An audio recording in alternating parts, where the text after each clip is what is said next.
there's one right there. Got one. I happen to be looking over my shoulder. I don't know if he's very good. Feels like a small one.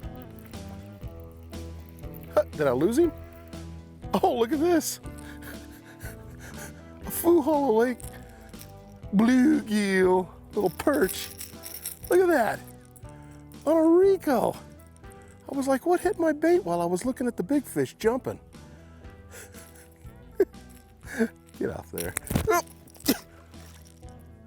That thing slapped me in the face. Are you kidding me right now? Folks, today we're at Foo Hollow Lake, and I'm feeling like a fool right now because I just got slapped in the face by a fish. Anyways, we're here. I'm seeing some little fry blipping on the water right there. And believe it or not, it's August. And so we're gonna go around with a Rico a little bit, see if we can't catch a fish. I'm actually throwing the Rico. And I've always liked this bait here, man. I'll tell you, it's such a great bait up here in the White Mountains. But you gotta be patient with it. We just got out here. They just opened the gate. The gate opens up at 5 o'clock here, so you can get in and fish. What's great is the sun's just coming up at 5 at this point. So it's perfect, you're not losing any fishing time. But I'm throwing up in the shallows right now. We just started. This lake can be feast or famine, let me tell you. I love this lake. I grew up fishing this lake since I was a kid, and we got a full moon to deal with, as you can see. But maybe we can get lucky and catch us a bass here. Ooh, something butts. Oh, I got him. It's a smallmouth. That's what I'm talking about now. That's the kind of fish we want to catch right there.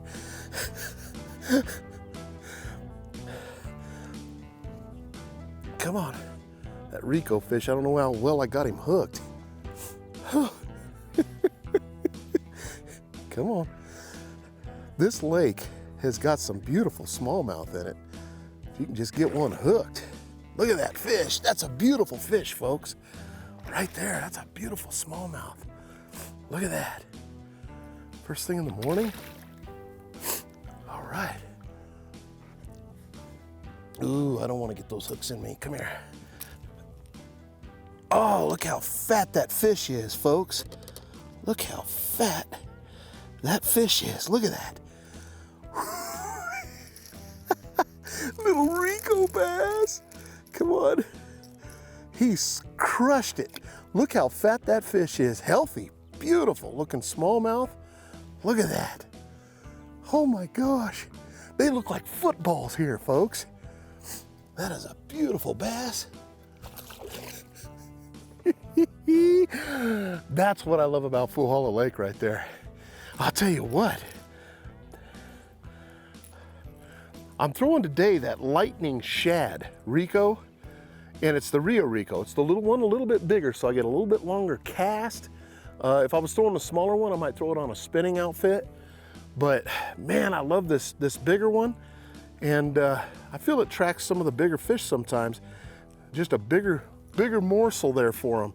There's fish jumping today, and a lot of times when you see life jumping like we're seeing right now, I don't care if it's carp, whatever, you can generally catch a few topwater fish in the morning when you're getting started. And on this lake, that's very important. Cover some water, throw this out there. I've said this once, I'll say it again. These lakes up here in the White Mountains have bass in them. But in saying that, you can't come out here and expect to have a 20 to 30 fish day like you can at Roosevelt or something like that. This is more you go out there and you fight for a good limit, a 5 fish bag, somehow catch 5 fish. And that was a good start right there. We had the little bluegill right off the bat that slapped me in the face, but I made a comeback and caught that smallie. What a beautiful fish. Now the other thing key to throwing this bait out there is this has got a little underwater hump right here.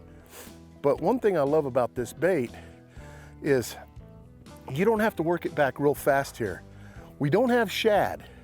So to work it back really fast, sometimes they'll get it, but a lot of times it's that blip, blip, let it sit a minute. And then another blip, blip, let it sit again. And I'll tell you something else that's real key. And one of the reasons I love Ricos so much is they have that feather tail on them. And with that feather tail, for some reason, it really attracts them smallmouth. But I'm really not moving the bait a whole lot. I'm just kind of popping it, letting it sit. I'm not really working it real hard. The other thing that's key to this kind of fishing, and we talk about it a lot, is, you know, when I'm throwing a topwater bait like this, I really do like monofilament line. And it tends to want to sit on top of the water better and float versus fluorocarbon. Fluorocarbon will sink on you. So if you're doing this kind of fishing and you're throwing fluorocarbon line, the line tends to sink a little bit as you're letting the bait sit. And then when you go to pop it, the bait pops under the water. You don't want that. With monofilament, it'll sit on top of the water where it allows the bait just to sit there. And I'll tell you another key to finding out if topwater is going to work for you a lot of times is if you see some of the dragonflies out. When the dragonflies come out and they're swarming around and you see little blips along the side banks and things like that, a lot of times you'll be able to get some of those bass that are going after those dragonflies. Oh, they're coming up. They're bass. Got him! That's a school of smallmouth. That's what I'm talking about, son. Oh man, look at that. He's spitting up bluegill. He's spitting up the bluegill. Oh, that's a beautiful smallmouth, folks. On that Rico. I barely got him hooked. No. Come on. Come on. All right, you're done. You're done. Oh, look at that fish, folks. Not as big as the last one, but he's there. That was a school of smallmouth I was looking at. Look at that. Look how fat they are. And they're spitting up all kinds of bluegill. Oh my gosh. Let's get back in there. Come on. I gotta see if I can fire up that school. They came up for that bait. See if they're still out there. Where'd they go? Oh, they're right underneath me. Ah. They're eating. I'm right on top of them. Let me move back and make a cast. This is the deal, is this has got a little hump that comes out here. And these fish are sitting right off before it drops off. They got some big boulder rocks underneath there that they just love. Oh, one jumped right there. Holy moly, give me this.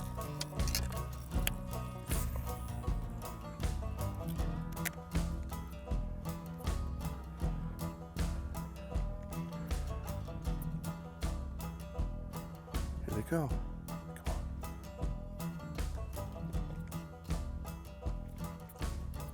They're under it.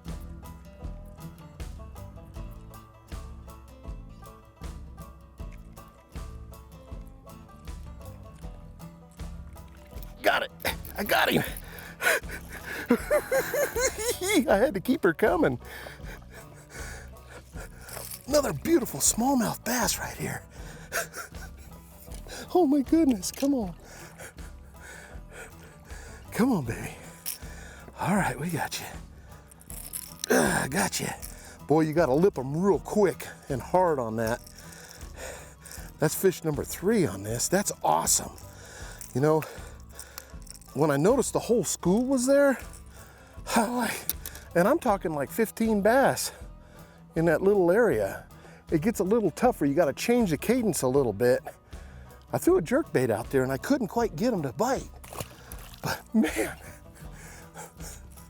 you find a little, that's the cool thing I love so much about smallmouth bass fishing, is if you're catching some smallmouth, they tend to school together.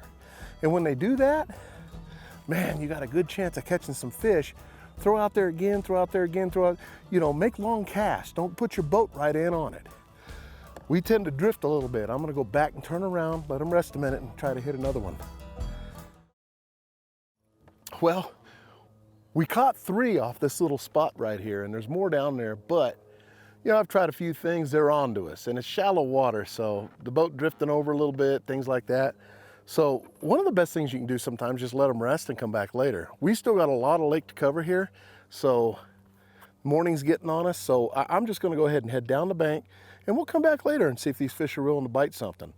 But that's just part of the gig. But man, that was fun. I'll tell you what, when you get into a school of smallies like that, don't ever think that once you catch a fish in one spot, especially a smallmouth, that's the only fish there and keep going down the bank. A lot of times there's a school of them in that area. They hang out together. So that was a lot of fun. We'll come back. Hopefully there's 9 or 10 other ones in there.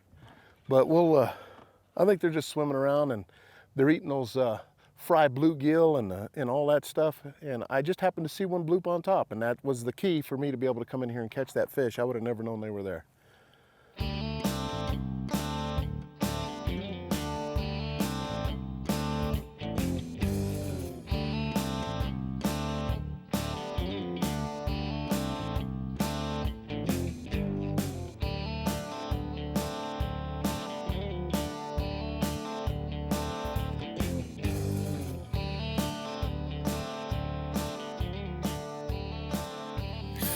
Got him right by that tree.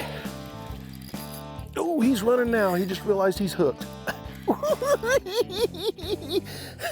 That could be a good largemouth right there.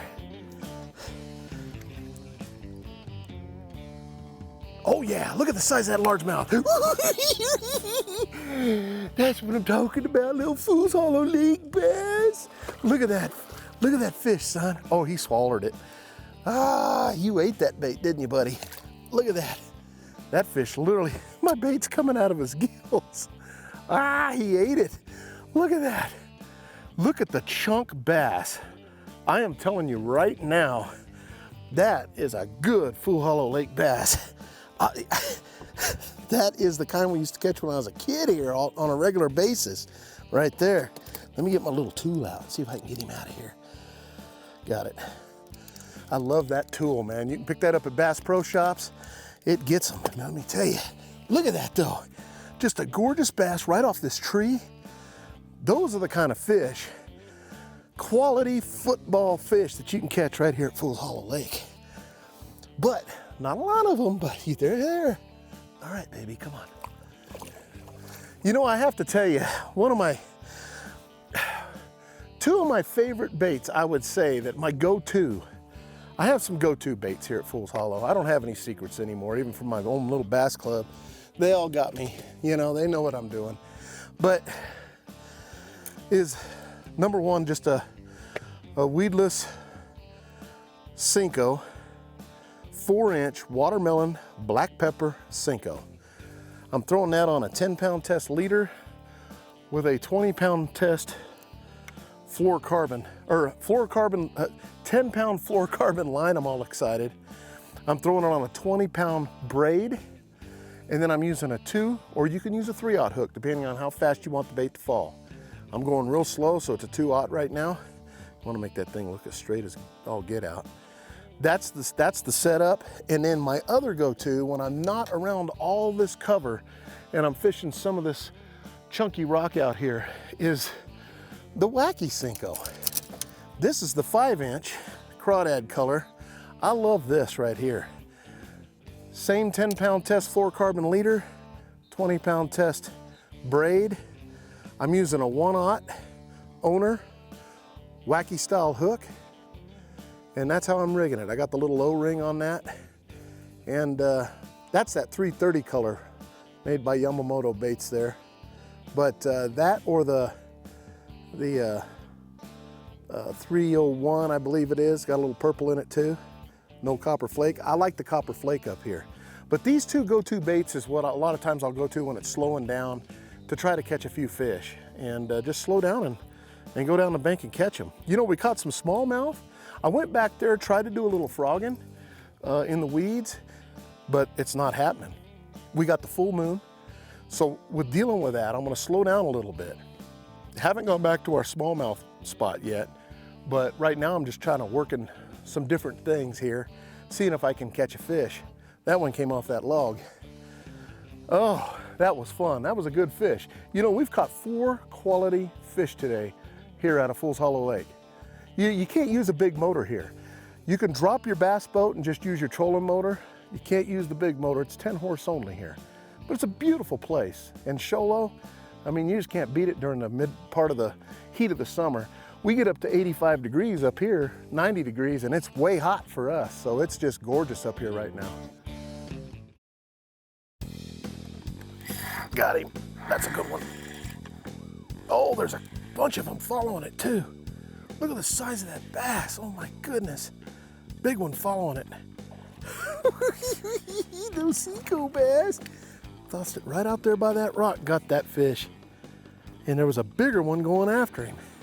Look at that. He swallowed it. I've got to get that hook out of there. Okay, we got her loose.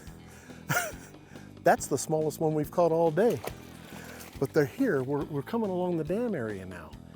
That makes 5 keeper bass today, because that was a keeper. Smaller keeper, but it was a keeper.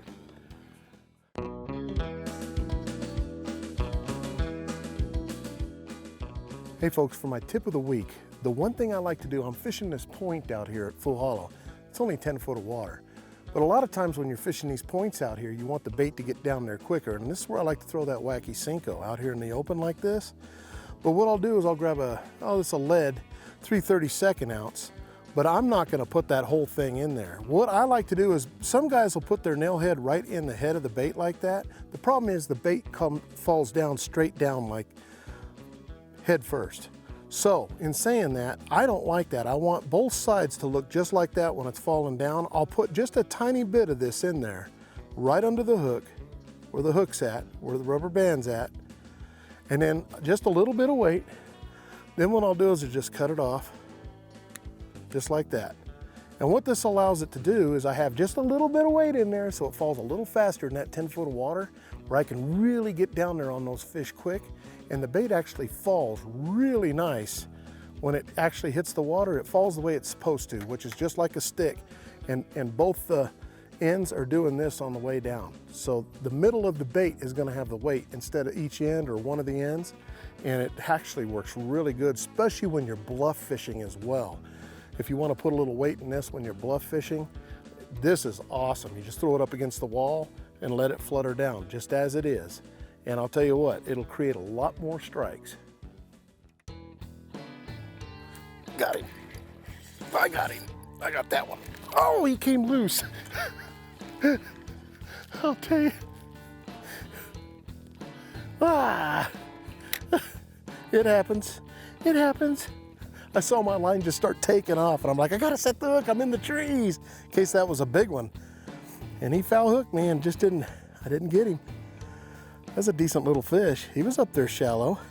You know, and that's the thing cool about here in the White Mountains too, is a lot of times these fish are shallow year round. Just make the lap around the lake and throw shallow. You'll catch some fish. Just gotta be patient. Gotta be patient. Don't do what I just did.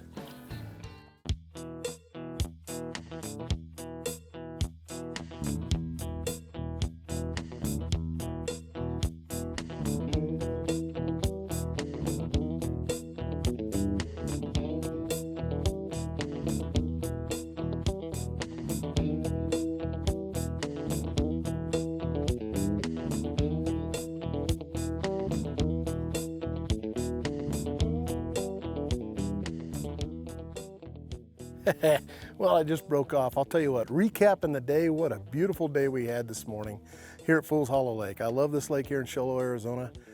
Grew up here, so it's kind of a favorite of mine.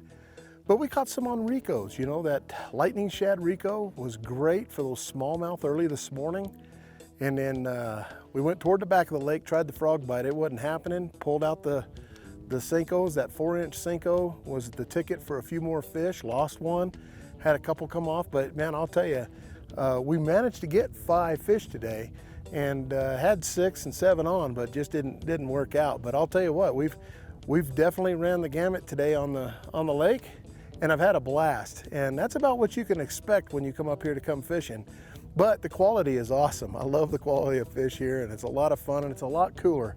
Starting to get that cloud cover. Looks like the rains are gonna start coming in. We're gonna get off the lake. Thanks for joining us on the water. We'll see you next week. I'm Johnny Johnson. Now, see, that's what I'm talking about, folks.